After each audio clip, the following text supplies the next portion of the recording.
Welcome to our virtual conference. Our sponsor for this conference is Cameron University. Today's topic is the double dip of Turkey, decline of the rule of law, and the economy. I'm Wendy Lawson, Senior Moderator for today's conference. I'm an attorney in private practice in South Carolina on the East Coast of the United States. As Turkey has slipped away from the rule of law and democracy, just like many other indicators of prosperity and development, the country's economy is suffering. Nepotism, partisanship, presidential interference with the central bank, conspiracy theories about foreign plots to undermine Turkey's success, corruption, and even allegations of insider trading have led to major losses in the value of the Turkish lira. There's skyrocketing unemployment, especially among the young, substantially higher inflation rates compared to other emerging markets, and an exponential growth in the foreign deficit, despite manipulations in economic indicators. This crisis is diminishing hope among Turkish citizens for a better tomorrow. Cameron University is proud to present this academic conference on economic and financial issues in the Turkish economy. Our speakers today will discuss the economic ramifications of Erdogan's authoritarian surge in Turkey. Our goal is to endorse different viewpoints through an open dialogue of diverse perspectives on the topic. Mr. Yeşilada, are you ready?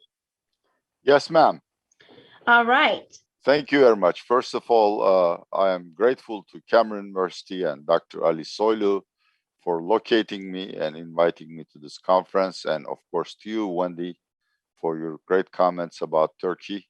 I want to explain formally how Mr. Erdogan's presidential regime and the slippage in Turkey's democratic standards brings about the economic deterioration.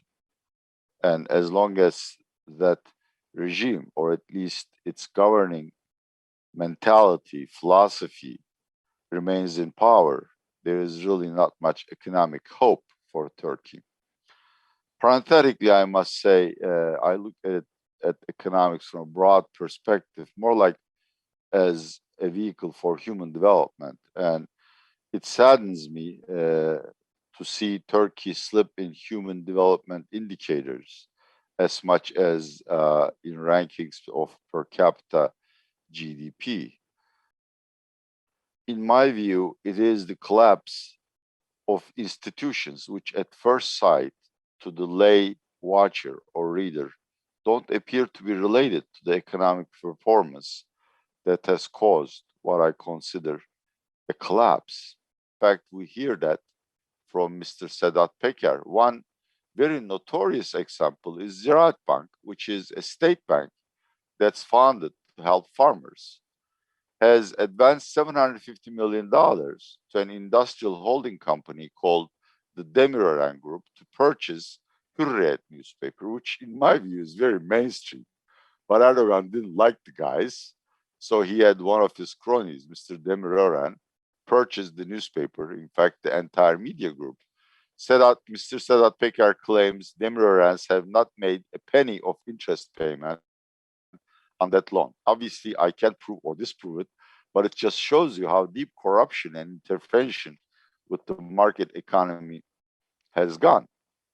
Some of the most ridiculous projects is TOG, which is the Turkish domestic auto, which is going to cost $5 or $6 billion at the time when the world automotive market is inundated and so competitive that many are pulling out. You know, Istanbul Airport is another example where we wasted $20 billion, and now Canal Istanbul, of course, is one of them.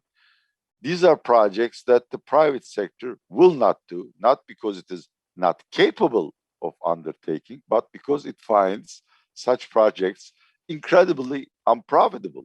But that simply means scarce resources, in this case, the taxpayers' money, is being dedicated to projects with a very low rate of return, almost negative rate of return, which means that more important projects or undertakings go unfunded. And what are these?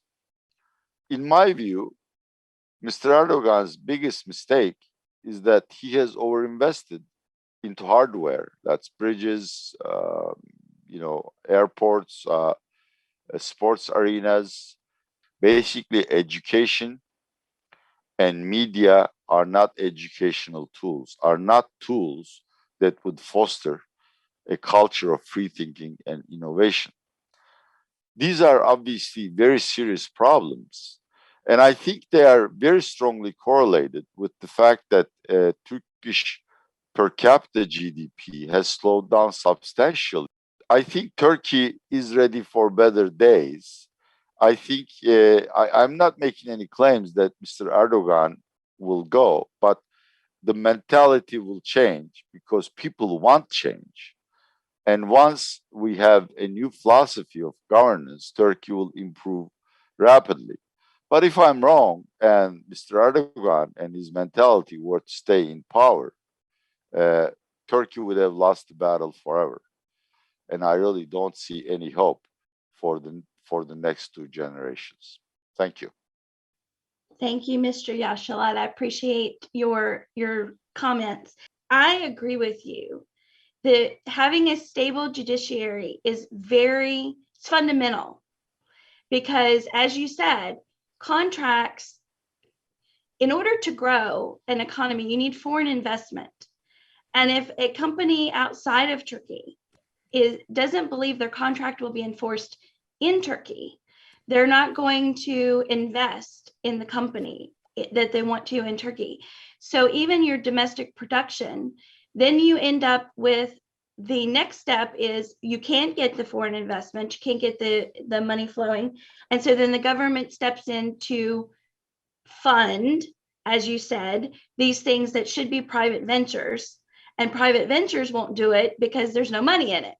So there's this revolving circle of poor decision making. So I really appreciated your comments on how the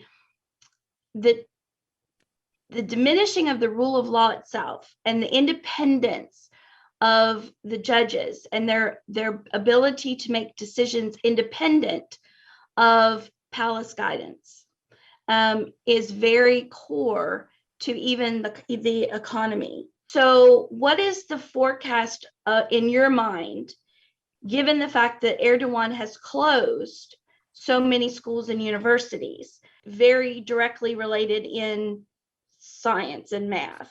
So I'm wondering what your thoughts are on that as to how the next generation will not have. Is there any way to come back from that without reopening those schools? No, I think first of all, at last count, over 8,000 academicians were either sacked for life because of, well, the pretense is Gülenism, Right, but essentially there was a widespread purge, or they left voluntarily or were forced to leave the country. Even if these people return, we are still thousands of college professors short. I really appreciate you joining us today. I need to move on to our next speaker. So thank you, sir. I appreciate it very much. Bye-bye now. Our next speaker is Dr. Eser Karakas from the University of Istanbul. He was a professor of economics at the University of Istanbul until he was purged from his position after the alleged coup attempt in 2016. Dr. Karakas, are you with us? Yes. Wonderful. I'm going to turn the screen over to you and we'll be happy to hear your comments. First of all, I want to thank Mr. Soylu and University of Cameroon for this very kind invitation. I say hello to my colleagues. I thank you very much, Madam C, Lawson C. You all know the famous book written by Daron Acemoğlu and James Robinson, Why Nations Fail, begins by a very interesting story of Nogales. Sustainable growth, I think that's a kind of formula now. Sustainable growth needs technological changes. And technological changes require innovation. And innovation requires freedom of thought and expression. I think this example given in the book of Darul Acemoğlu and James Robinson related to Nogales is a very, very good example for the other parts of the world. I thank you very much. Thank you, Dr. Caracas. One of the main quotes in that book is that you cannot force people to think and have good ideas by threatening to shoot them. In Turkey's case, is probably to imprison them. Especially think that the parallels to the Arab Spring, where Egypt has already done the things that Turkey is now doing. In other words, there's a ruling elite. All the power, all the authority was in the hands of just a few people. And then the people got tired of it. And that's how the Arab Spring came about, because everything was sort of at their expense. So how would you, given the fact that you've put together with this book, Why Nations Fail, what are your thoughts on whether or not Turkey will have some sort of Ottoman Spring? Thank you very much. I think the term Arab Spring is not very, very correct, because the real Arab Spring began in Turkey in 2002. I think that's my humble opinion. And I defer to your humble opinion, because I promise you my humble opinion is probably incorrect. I think the birth of this concept of spring in the Middle East has its sources in the United States of America. General Motors was selling its items to the government. Government was the client, was even the only client. It was the monopson in the country of American products. And then something has changed. Now Apple symbolizes the new American era, the new American industry. But the main change is that now, from client state to client citizen, American industry wants to sell its items not only to Mubarak or to Sisi, to the governors. They want to sell their items to the peasantry of Egypt. So they need a purchasing power increase for the peasantry. So they need democracy and the rule of law, which will generate economic growth in the Middle East. I think that's the same logic. Without rule of law in Middle East, in Egypt or in Turkey, there will never be, without property rights, there will be no investments. Without investment, there will be no growth. Without growth, there will be no purchasing power increase, which will make people able to buy the mobile phones of Apple. I think that's a little bit the same story. But I think the Western world had made a semantic error. What I mean by semantic error, a vocabulary error, because for the Western culture, democracy and the rule of law are the same thing. When you are talking about the country in which there is a rule of democracy, it means there is also a rule of law. But in Middle East, that's not the case. That's not okay. I can understand. Look at Turkey today. We are going to the polls every 4 years. So there is a kind of democracy. Correct. There is a full decline of rule of law. I understand. That's very interesting. And of course, that gives me a lot to think about, but then we don't have time for me to catch up my brain to ask the question that needs to be asked in order for you to explain it to me. Like a second intervention, but I thank you very much for your attention. That's fine. I really appreciate Dr. Caracas for being with us today. And move on to our next speaker, Dr. Barack Urzova. He earned a PhD from Marmara University in Istanbul, and he is currently a professor in the Department of Business Administration there, teaching accounting and finance. Well, I'm going to turn the screen over to you, let you give your talks, and then hopefully we'll have some comments, questions afterwards. Okay? Okay. And I want to first begin with the Turkey's growth. It was an amazing growth for the OECD countries. We were the second country who were the biggest growth in the first quarter of 2020. It's compared to year to year. And the Turkish economy had a strong investment performance in the last 3 quarters. When we look at the production in Turkey, it's really seen that the industrial production is very high for the first quarter GDP. It was 11.7%. Turkey's main problem is the sustainability in the growth of the country. But this growth in the quarter 1 of 2021 is not correlated with the labor force indicators. Labor force indicators, when we look at the labor force indicators, we are far from to explain the unemployment rate in Turkey, because there is a ban of letting the people out of work. Because of this, we are looking to the composite measure of labor, which includes the underemployment and potential labor force also.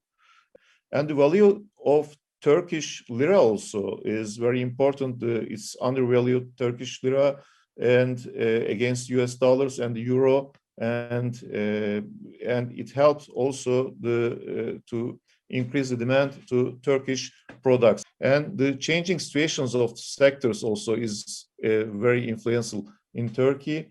The manufacturing is better than the services sector, and it will continue, I think, approximately maybe more than 1 or 2 years. Thank you very much for for inviting me again to this conference. Thank you, Dr. Urzova. I appreciate it. You're expecting then the unemployment situation to improve post-pandemic then? Yes, but improve in a negative way. Okay. Yeah. Oh, okay. I really appreciate you joining us, Dr. Urzova.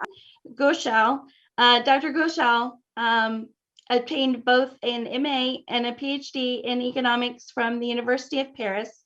Dr. Ghoshal, I probably mispronounced your name and every university that you went to, and I am very sorry about that. My Turkish is nominal at best, and so I appreciate that those who are with us who speak Turkish probably at least hopefully understood what I was trying to say. So I'm going to turn the screen over to you and let you give us your talk. Thank you very much. First of all, I would like to thank you for inviting me to this conference. For this reason, let me continue in Turkish. Please. But anyway, the question you are curious to know how the Turkish labor market behaved last year. Very, very amazing. In particular, the standard unemployment rate is not anymore a good indicator of the unemployment, because, as Barack Urzova tried to explain, a lot of people left the labor market. A lot of people who lost their jobs left the labor market because they don't think that they can find any job under the conditions. For this reason, the potential, let's say, the potential unemployed people are waiting on the borders of the Turkish labor market. And in the last 2 months, just in March and April, the last statistics, labor market statistics on Turkey, which have been published, show clearly that this potential unemployed people are now started to look for jobs.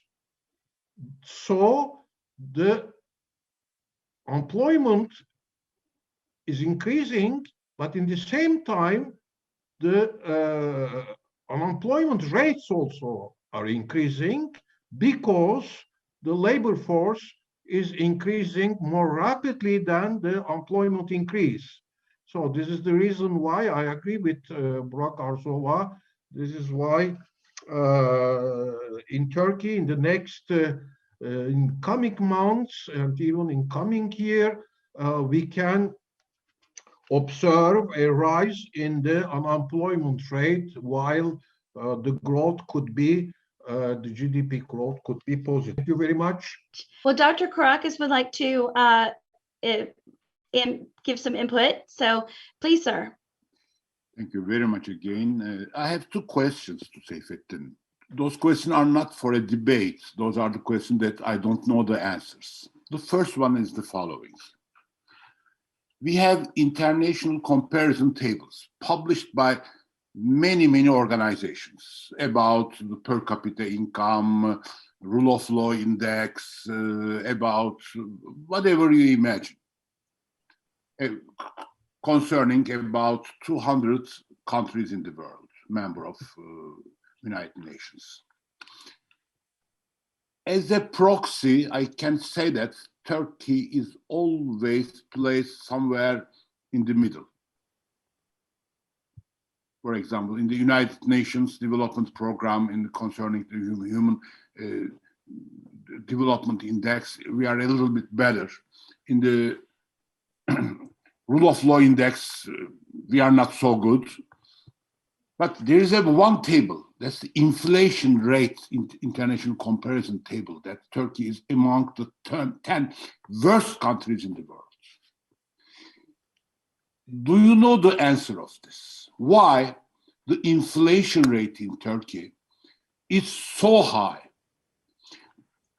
And despite the fact that our public finance data is not so bad. The public debt ratio is the best in Europe. Our budget deficit is a very good budget deficit ratio in Europe. But in inflation tables, we are among the 10 worst countries of the world. Like the countries that I could never imagine to go there, except Argentina and Venezuela. How do you explain why there's this negative story in inflation rates? And Yes, Dr. Gösel, please feel, if you'd like to respond in Turkish, that's fine too. I have another question, but just after the answer of Seyfettin. I don't know if I have an answer, but anyway, just I would like to point out that this was not all the time the case. Historically, in Turkey, we had periods of low inflation. For example, from 1923 up to Second World War, this was the case. After the World War, until the 1954-55, this was again the case. I mean, low inflation, stable and low inflation. This was again the case in 1960s up to 1973, 1974. And then? So when the inflation increased, those are the periods where, of course, the macroeconomic imbalances rise. I don't want to repeat the different periods, but coming back into second half of 1970s, we know that once inflation went up to 2 digits and even close to 100%, and this inflation persisted during more than 30 years. we can explain. We have no time to explain this. Many things happened, and finally, Turkey could not success to come over the inflation, high inflation. But again, let me remember that, for example, in 1954-55, the inflation increased up to 20% even under the rule of Democrat Party. But in 1960, a program, Kemal Kurdaş, etc., there was no IMF anyway at this time, planning, it was possible to get down and stabilize the inflation around 4 or 5%. This is acceptable for a developing country or underdeveloped country, as you mean. Anyway, the last success after this 30 years of high inflation happened in 2000s. In particular, during the period after 2002, you know, new institutional setup, independence of policy independence for the central bank, and so on. And finally, the inflation has been decreased to around 6%, something like that. And then again, I think mistakes, not only in monetary policy, but also the fierce competition, electoral competition, and how to say, ambitions for changing the political system, the ambitions of Mr. Erdogan, etc., we can explain date by date, finally made the inflation rather increasing. And in particular, you know, the two-digit inflation, we experienced it in the last 2 years, and now it is just close to 17%. And we don't know, even though if there is a change in power, if there is a change of government within the coming 2 years, I am not sure how the new power, new executive will be able to get down this inflation, to get it down at least to the targeted inflation, which is, as you know, 5%. This is a big question. Once again, I have no answer to this. We can discuss it, of course, but I think this is not a fatality. In English, we can say fatality. Yes. Yeah. Yes. Okay. Okay, Dr. Caracas, go ahead with your second question, My and then second we'll have Dr. Soylu That give is his about the remarks. unemployment calculation in Turkey. In agricultural sector, our yearly output is about 70 billion euros. 70 billion euros, our agricultural output every year. That's exactly equal to the French agricultural output, 70 billion euros. Turkey and France, we are producing the same output. But France is producing this with 600,000 people, employed people, 600,000 employed people. And Turkey is doing this with more than 5 million people, more in agricultural sectors, those who are said to be employed. Now, I know that in French agricultural output, there are some goods like cognac, a very high quality red wine with a very high value added. So this French output of 70 billion euros is partly made of cognac and French red wine, but it does not explain the story. Now, can I say this very frankly, as a professor, that we have at least 3 million more people who can be declared unemployed in the agricultural employments. At least 3 million. compared to France, there is no such a technology gap in agriculture between, yes, there is some gap, but the agricultural technology or agricultural chemical that they use is almost the same.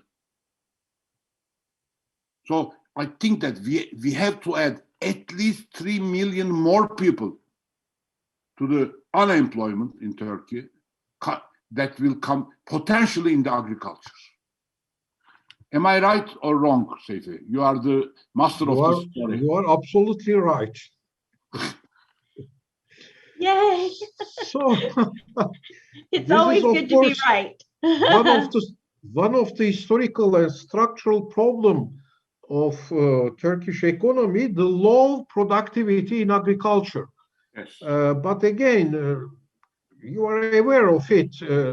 We call, in the economic literature, economic history literature, and even growth literature, the path dependency concept.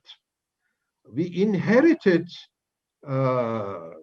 in the Turkish Republic in 1923 from Ottoman Empire. The legacy was extremely disappointing.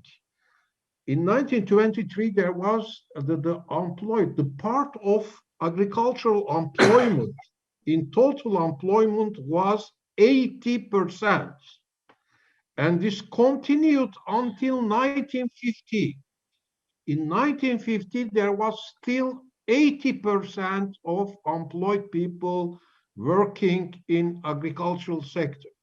So France, because this was the comparison country, already in even 18th century, but definitely 19th century, had successfully made the transformation of agriculture, and step by step the productivity, in particular, of course, after 1950, the productivity went up in other countries, in developed countries, advanced countries, but not, unfortunately, in Turkey. Of course, there was a productivity growth.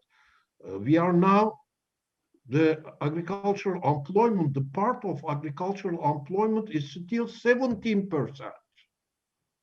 17% is, again, extremely high. This shows how the labor productivity is so low in agriculture. Of course, we have no time to discuss now the structural of Turkish agriculture, but don't forget that just this is family producers with rather low, the average of surfaces, cultivated surfaces for each family. 8 hectares. 8 hectares as an average. Is quite limited. Of course, technology, there is, as I mentioned, there is a quite large technological gap. This is not only a question of machinery, agriculture equipment, but also, the new technologies in agriculture. The irrigation also is another problem. It is not large, but Turkish governments, successive Turkish governments, could not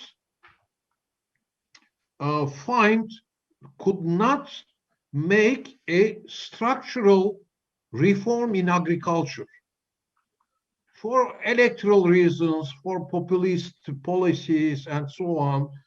Anyway, this is, of course, one of the major structural problems for Turkish economy. If we can not have in the coming years a quite rapid productivity, labor productivity increase, we cannot also, of course, catch not with United States or with developed European countries, but even though with, I don't know, even Vietnam, with Vietnam, yes, with China, probably. So the unemployment is extremely underestimated in Turkey, at least by 3 million people. Yes. Of course. Thank you very much. I really appreciate the back and forth that we're having here. This is very educational for me, and I'm sure for our audience as well. Having such experts be able to voice their opinions. I do want to bring in Dr. Zoilu so that he can give his talks, and then maybe we can have another roundtable discussion about what he has to say, if that's all right with everyone. Dr. Zoilu, are you with us? Yes, I am.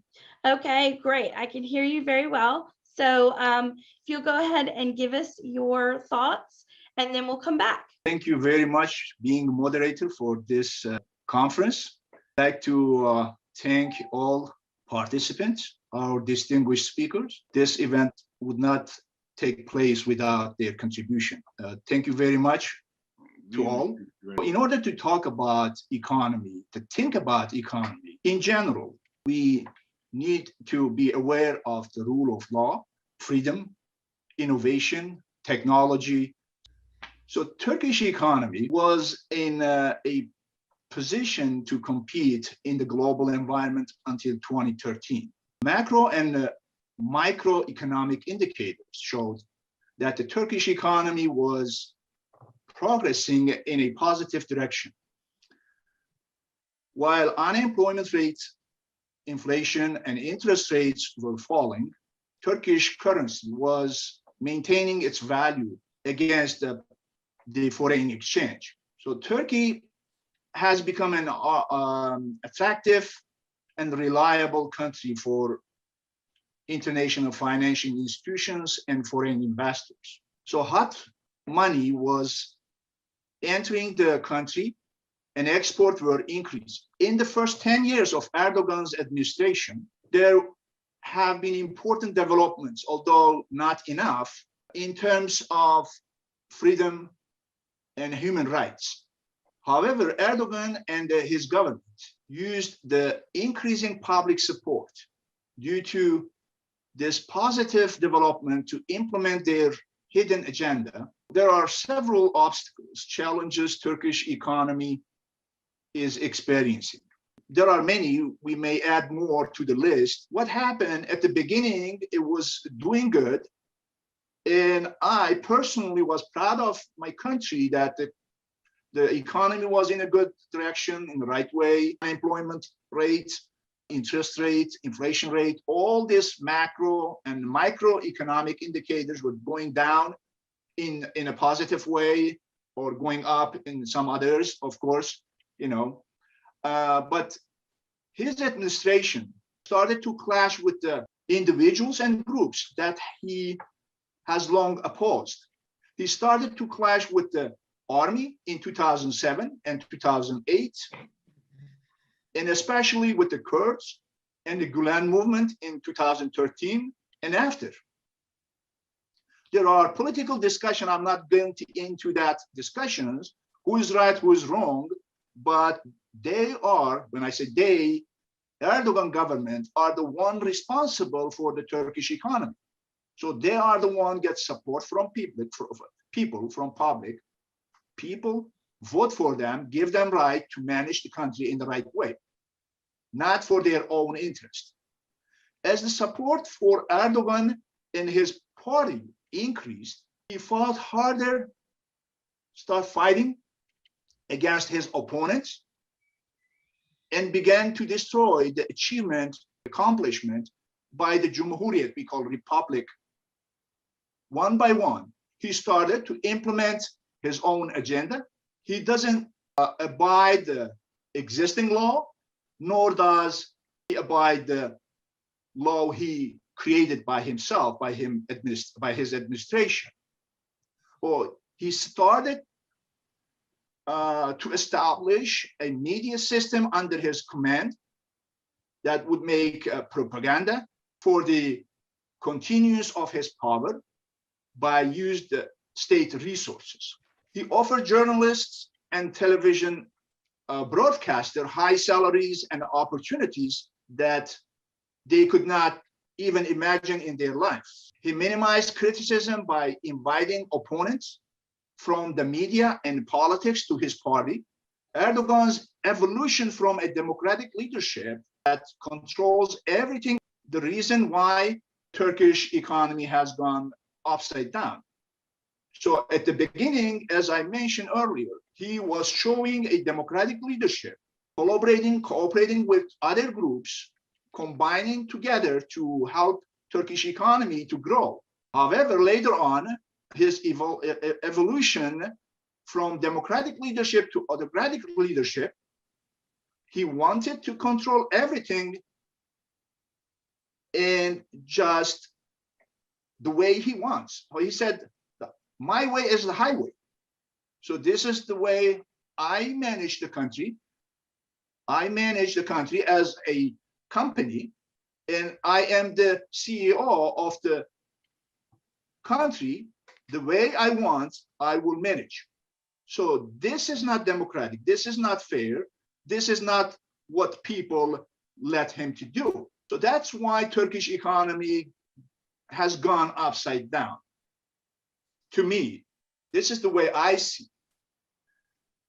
from outside.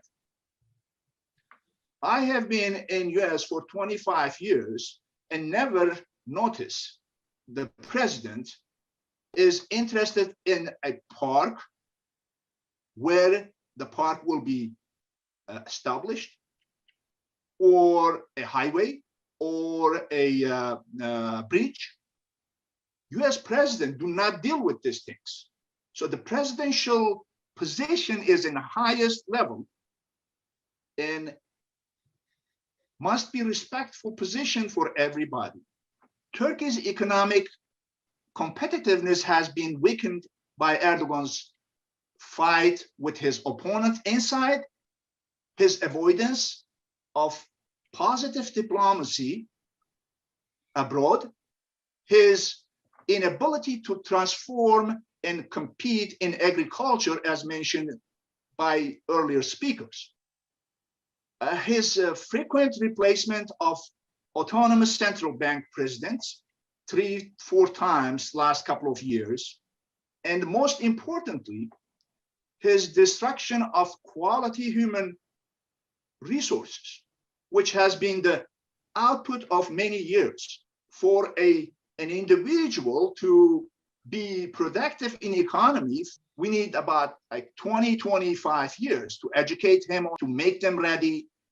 And what happened in last couple of years, maybe 5-6 years, Erdogan came up with a call them in the US executive orders, presidential orders, to terminate or fire more than 200,000 people for no reason, from employment, from the government, from the government positions. So the damage, imagine the damage, the total damage to economy. People spent 20-25 years for education to be ready to work in the economy, and also have 5, 10, 20, maybe 30 years of experience. Add that on the top of that and calculate the damage has been done to Turkish economy by Erdogan administration. It was mentioned about the rule of law, the stability of the environment. Of course, we have to have a stability, political stability, economic stability to attract the foreign investors. Starting from 2013, the foreign direct investments amount dramatically went down. In addition to this, the transition from the democratic parliamentary system to the presidential system, Erdogan's intervention in the central bank's monetary policy, interest rates, and the fight against inflation caused the dollarization economy in the country. Short and the long-term financing problems, and the Turkish lira to lose value against the foreign currency. So in addition to problems arising from the pandemic, negatively affected the Turkish economy, just as it has affected these of other countries. So in order for the Turkish economy to develop, Erdogan administration should immediately return to an environment that is democratic, fair, respectful to the law and human rights, and that guarantees property and commercial rights. So Turkey has to do this with or without Erdogan administration.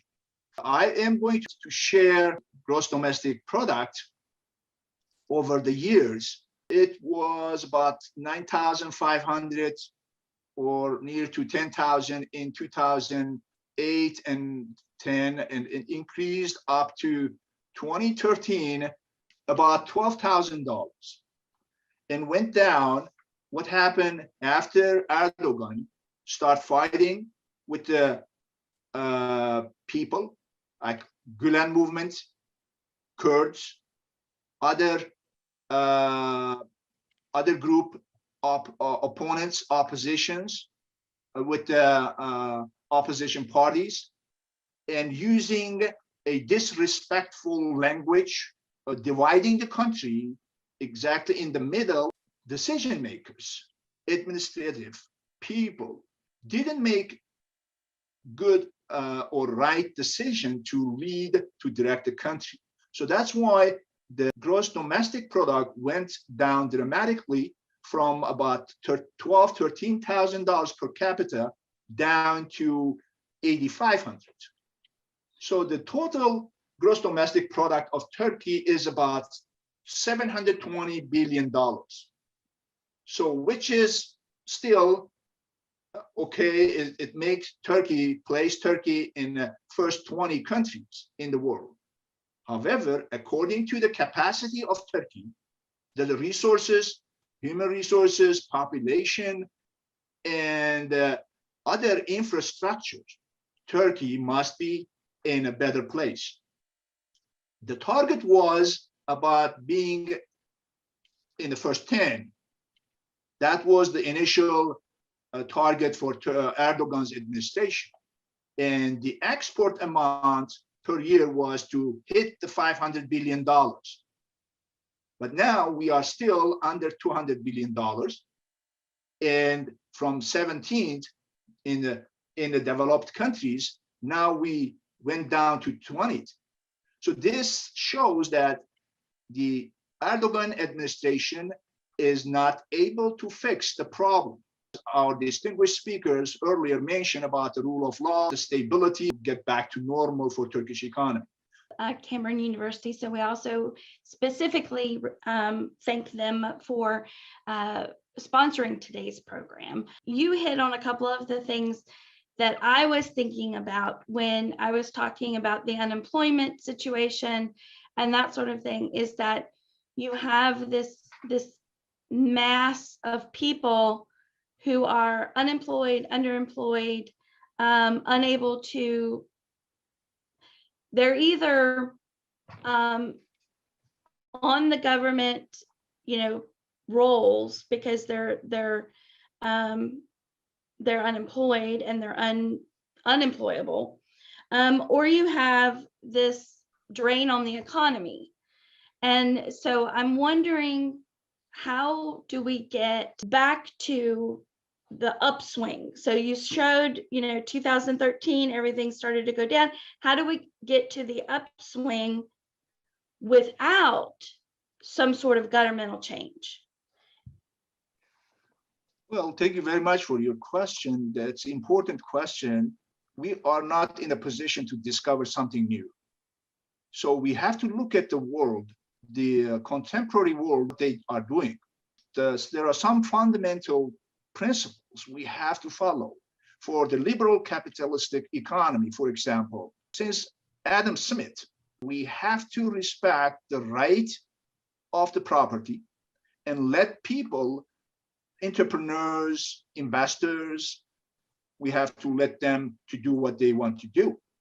So if the economy is a liberal capitalistic economy, you cannot shut down businesses, schools, universities, or you cannot get people's properties. You have to be clear. You have to give confidence to the outside people. You have to attract foreign investors to the country to bring the money. As you mentioned earlier, in order for an economy to grow, in order to eliminate unemployment or reduce the unemployment rate, you have to have something coming from outside, especially a country like Turkey. And this can be with the consistency in law. The country should not change the rules overnight. The decision makers wake up in the morning and change the law and the rule. So you cannot give confidence to both internal and external people to contribute to the economy.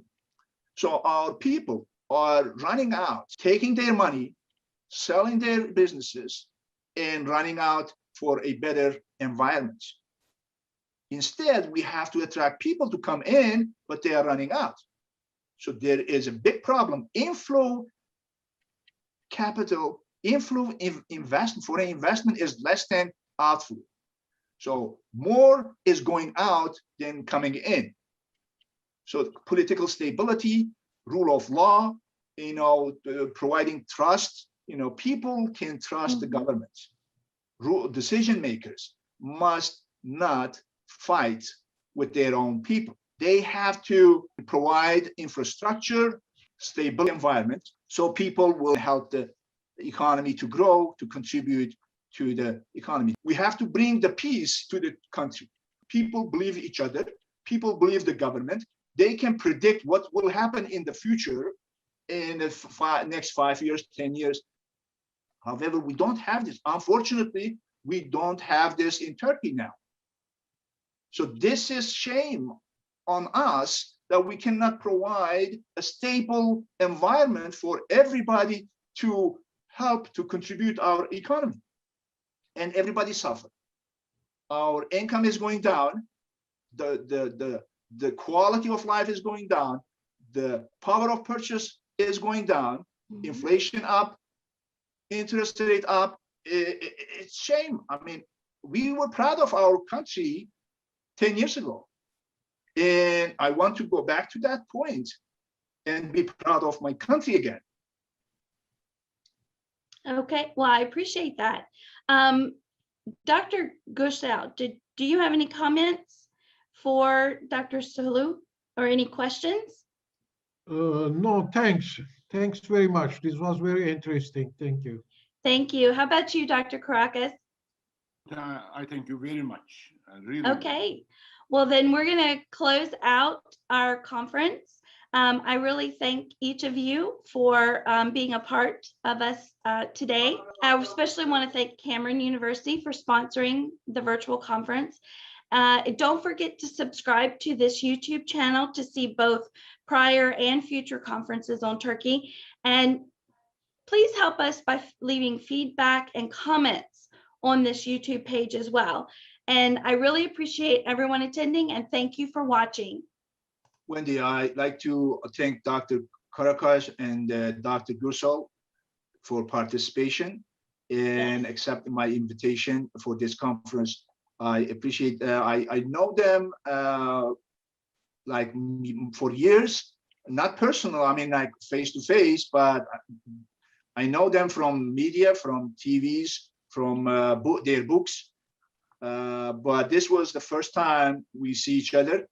Well, I appreciate that. Thank you very much, and hope we can do more activities, events in the near future. Thank you very much, both of you and other who are not now here. Thank you very much.